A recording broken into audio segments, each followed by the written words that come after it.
कायेन वाचा मनसापि पातकम नित्यम प्रकुर्वन्ति सठा हटे ने। मन वचन और कर्म से अनजान में जो गलतियां हो जाती हैं, श्रीमद् भागवत की कथा ऐसी है उसे वो समाप्त कर देती है। उसके संदर्भ में ये प्रमाण बता दिया गया। एक आत्मदेव नाम के ब्राह्मण, उनकी घरवाली बड़ी खतरनाक थी। भगवान ऐसी घरवाली किसी को न दे। उसका नाम था धुंधुली।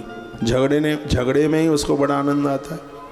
खिड़की खोल खोल करके बगल में देखती है मुकदमा चालू हुआ है कि नहीं, मारा फोरी हो रही है कि नहीं। बहुतों की आदत होती है अपने घर में अच्छा लगता नहीं, और बहुएं आ जाए फिर तो घर में अच्छा ही नहीं लगता। सास माँ डुल्लू हो जाती है, कभी जा घर में, कभी बा घर में, कभी तीसरे घर में, कभी चौथे घर में।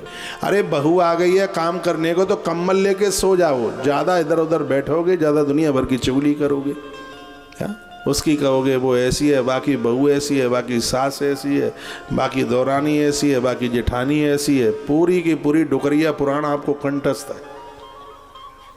तो कम्बल लेकर के सो जाओगे तो डुकरिया पुराण से तो बच जाओगे। हैं सबकी बुराई। ये तो मुझे भी, मैं भड़का नहीं रहा हूँ, कभी मुझे भी, मैं तो कभी कभी कहता हूँ मैया जी जितना टेस्ट तुम बहू की बुराई करने में ले रही हो, इतना तो टेस्ट शायद तुम्हें कुल्फी में भी नहीं मिलता होगा। थोड़ा उस बहू की बड़ाई करके भी तो देखिए कितना स्वाद मिलेगा, कुल्फी फीकी हो जाएगी। कभी उसकी बड़ाई भी, खैर आप ऐसी नहीं है, आप अपने ऊपर मत लेना कोई बात।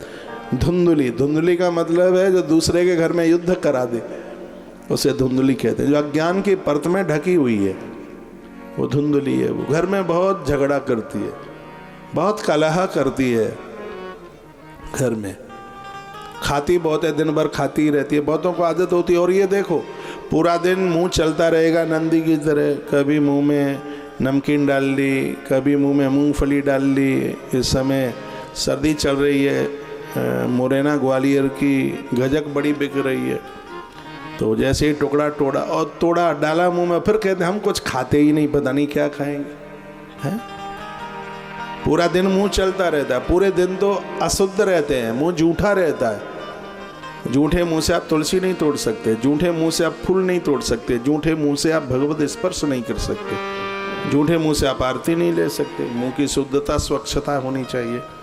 लेकिन धुंधली वह है कि ये सब चीज़ें उसके जीवन में शुद्धता है ही नहीं बिल्कुल। सब झगड़ा करती है, कलह करती है, और थपारी लेकर के, मोंगरी लेकर घरवाले की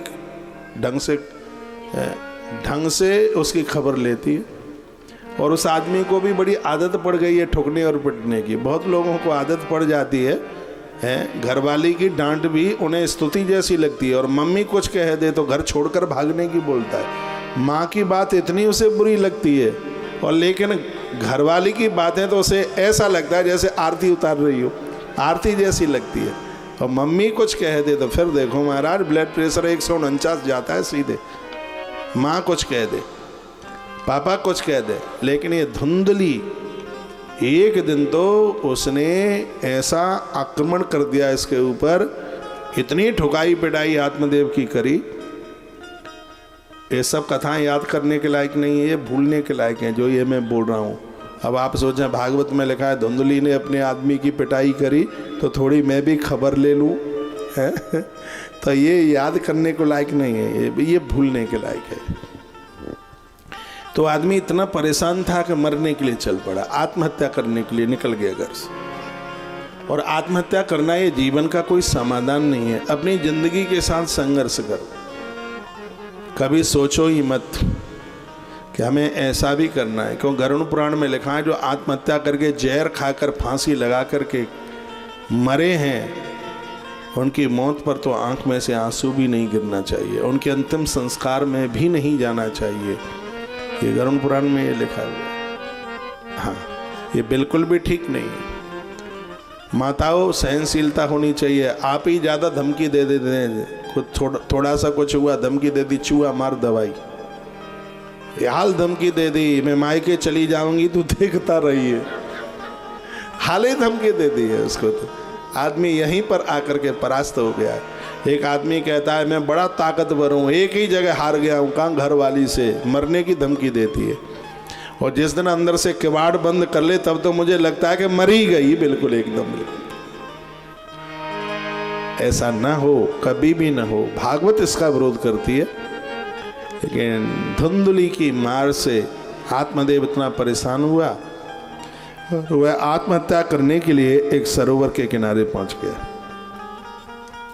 एकदा सध्वजो दुखाद ग्रहिम तक्ता वनम गतः मध्याह्ने तृषतो जाता तड़ागम समुपेयवान। दोपहर का समय था, एक सरोवर के किनारे डूबने के लिए पहुंच गया। बस मरने के लिए जा ही रहा था, गोता लगाने के लिए। इतने में ही वहां पर एक बाबा जी आ गए, महात्मा जी आ गए, और महात्मा ने कहा रुकिए रुकिए रुकिए रुकिए रुकिए रुकिए, बताइए बदम तुम सत्वरम मह्यम स्वस्थ दुखस्य कारण, दुख का कारण क्या है, क्या बात है। तो ब्राह्मण वाच, ब्राह्मण ने कहा कि मृमी मृषे दुखम पूर्व पापेन संचितम। गुरुदेव पता नहीं मेरा पूर्व का कौन सा पाप है कि मैं इतना परेशान हूँ कि मेरा अपमान घरवाली करती है, संतान हुई नहीं, पेड़ लगाए फल नहीं दिया, गैया पाली जिसने आज तक बछड़ा बछिया नहीं दिया, और मैं भी निपुत्री हूँ। अब सोचा कि संतान नहीं है, औलाद नहीं है, तो मर जाएं तो ही ज़्यादा ठीक है, इसलिए हम मरने के लिए आए।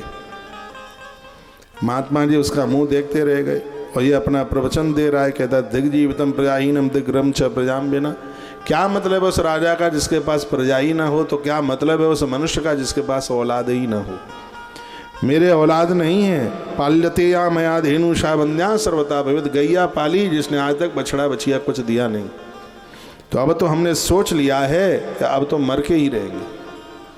तो गुरुजी ने कथा सुनाई, मुंचा ज्ञान प्रजा रूपम बलिष्ठा कर्मणो गति। कहा भैया ये सब कर्मों का खेल है, ये संतान नहीं है, ये प्रारब्ध की कोई बात है। तो कहता है प्रवचन मत सुनाओ, या तो आशीर्वाद दो बच्चा हो जाए, और यदि ऐसा ना हुआ तो महात्मा जी अभी तुम्हारे सामने ही मैं मर जाऊंगा, आत्महत्या कर डालूंगा, मर जाऊंगा। आत्मदेव बोला। तो महात्मा जी ने कहा सप्त जन्म बदई चाहिए न पुत्रो नहीं पुत्री, 7 जन्मों तक तुम्हारे भाग्य में औलाद नहीं है, 7 जन्म तक औलाद नहीं है। तो आत्मदेव ने कहा हमारे भाग्य में ना है तो अपय में तो दे दे पद दे देव, नहीं तो हम मर ही जाएंगे। अब महात्मा ने मन में यह विचार किया कि ये मर गया आंखों के सामने तो उसका पाप मुझे लगेगा, क्योंकि पाप करने से ही पाप नहीं, पाप कर्म होते हुए हम देख भी लें तो हमें कुछ % में पाप का अधिकारी बनना ही पड़ता है। इसलिए कहा जाता है बुरा कहो मत, बुरा सुनो मत, और बुरा देखो मत। अब साधु महात्मा विचार करने लगे क्या करें। तो उसी समय उन्होंने अपनी झोली में से एक फल निकाला, पपीता। पपीते का फल बड़ा प्रभावी है, नारी के बाजपन को दूर कर देता है, डायबिटीज ना हो तो हर स्त्री पुरुष के लिए पपीता फायदा है। लेकिन इसको कभी दूध के साथ मत लेना, शरीर में कुष्ठ हो जाएगा। जो मांसाहारी लोग होते हैं वो मछली के साथ दूध नहीं लेते, और हम और आप जैसे लोग शाकाहारी जो लोग हैं वो कभी पपीता के साथ में दूध नहीं लेते, इन्फेक्शन होता है पूरी बॉडी में। इसलिए क्या कब कैसे खा लिया ये मैं तो नहीं रखता, कब क्या खाना चाहिए ये मैं तो रखता है। रात की मूली ठीक नहीं है, रात का दही बिल्कुल ठीक नहीं है। ये तो वही बात है, बैल तुआ और हमें सींग मार। हाँ, ये ध्यान रखिएगा कि कब क्या खाना है।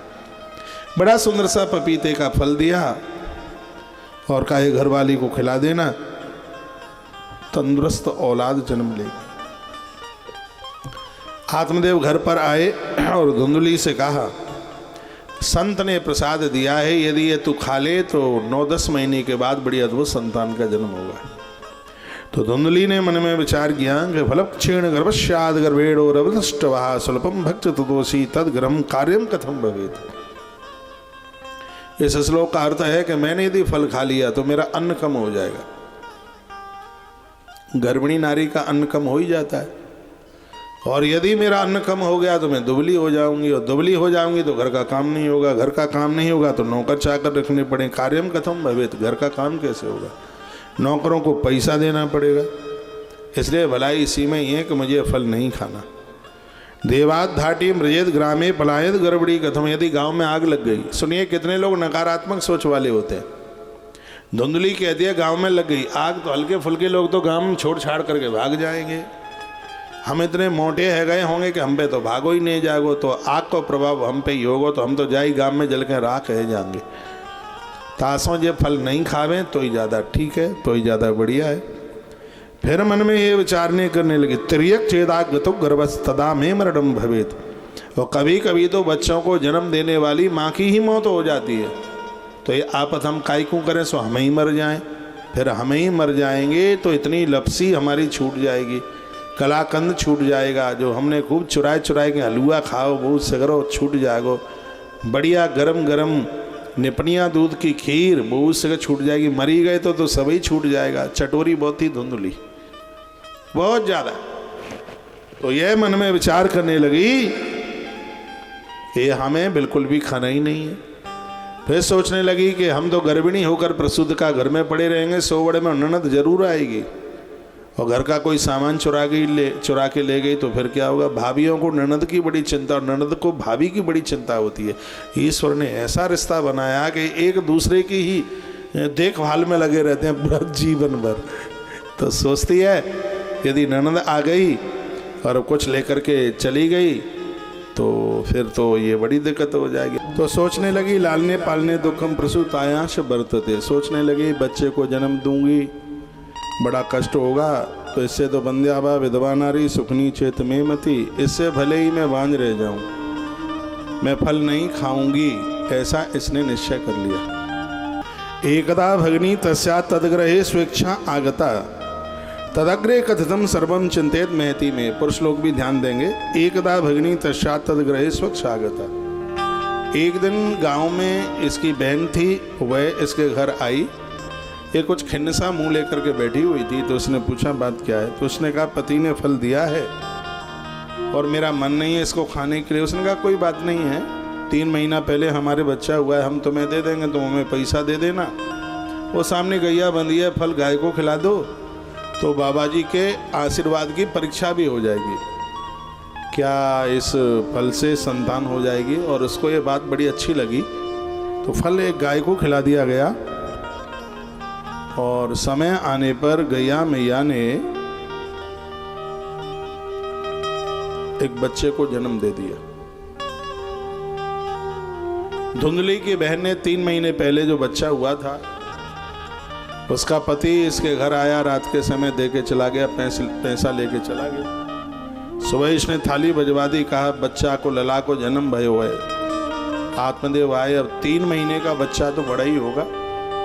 उसने कहा कि ये बालक इतना बड़ा कैसे है। धुंधली ने कहा कि महात्मा के प्रसाद से हुआ इसलिए जल्दी जल्दी बढ़ रहा है। अब आत्मदेव ने सोचा कि शायद ऐसा ही होगा, थोड़ा धीमे बजाइए, शायद ऐसा ही होगा, क्योंकि धुंधली है बुद्धि और आत्मदेव है मन। ये बुद्धि जैसे मन को समझा दे यह मन वैसे ही समझ लेता है। सोचने लगा कि बिल्कुल ऐसा ही होगा। कहीं कहा कि आत्मदेव जीव है और धुंधली बुद्धि है, ये बुद्धि जैसे जीव को समझा दे यह जीव वैसे ही मान लेता है। तो सोचा कि हमारा ही बच्चा होगा, ऐसा मन में विचार कर लिया। गौ माता ने बड़े सुंदर से बच्चे को जन्म दिया। गाय श्रद्धा का प्रतीक है। देखिए महात्मा लोग आशीर्वाद प्रसाद सबको दे रहे हैं, लेकिन यह आशीर्वाद का फल किसको मिलता है? जिन्होंने अपनी बुद्धि को गाय जैसा बना लिया है। श्रद्धा सात्विक धेनुस्वाई, जिनकी बुद्धि में सतोगुण होगा, श्रद्धा होगी, गुरुजनों के आशीर्वाद को, भगवत कृपा को वही संभाल पाएंगे। मंदिर में दुनिया जाती है, क्या सबके काम बन जाते हैं? नहीं। कुछ के क्यों बन जाते हैं? क्योंकि उनके पास श्रद्धा है। श्रद्धा भी 3 तरह की होती है, रजोगुणी, सतोगुणी और तमोगुणी। ये 3 तरह की श्रद्धा है। जिसमें मंगतापन है उसको राजसी श्रद्धा कहते हैं, जिसमें लड़ाई झगड़े हैं उसको तामसी श्रद्धा कहते हैं। बहुत लोग तो मंदिर में भी जाके लड़ लेते हैं क्योंकि उनको आदत में आ गया, उनको लड़ने के लिए कोई ना कोई तो चाहिए। बहुत लोग तो वृंदावन आते, रिक्शे वालों से लड़ जाते, धर्मशाला वाले से लड़ जाते हैं, कभी कभी तो मुझसे भी लड़ लेते हैं आके। मैंने कहा जी काय क्यों लड़ रही है? अगर रात को 1:30 बजे आए थे, तुम्हारे कर्मचारी ने किवाड़ नहीं खोले इसलिए लड़ रहे हैं। हाँ, जो बहनें अपनी सास को खूब लड़ लेती हैं तो इतनी आदत में आ जाती है बात, वो भाभी को भी लड़ लेती हैं जाके, वो अपनी माँ को भी लड़ लेती हैं जा करके पियर में। तो ये आदत बिल्कुल भी मन डाली है, ये आदत बिल्कुल ठीक नहीं है। बहुत लोग मंदिर में भी लड़ लेते हैं, पुजारी जी से लड़ाई हो जाती है, पुजारी जी से लड़ लेते हैं। ये श्रद्धा तो है, श्रद्धा ना होती तो हम मंदिर में जाते ही क्यों? श्रद्धा तो आपको मंदिर में लेकर के पहुंच गई, लेकिन विचार नहीं बदले ना, वो तमोगुणी श्रद्धा है जो कल्याण नहीं करती है। रजोगुणी श्रद्धा है वो वस्तु तो मिल जाएगी, कल्याण नहीं होगा। लेकिन जो सतोगुणी श्रद्धा है, जिसको सात्विक श्रद्धा धेन सुहाई, वो तो गैया की तरह है। सतोगुणी श्रद्धा जो हमारे यहलोक और परलोक दोनों को संभाल देती है। इसलिए हम सात्विक श्रद्धा के साथ ही जीवन का निर्वहन करें, मंदिर जाएं कल्याण के लिए, उसमें सांसारिक वस्तुओं की मांग बिल्कुल भी ना हो।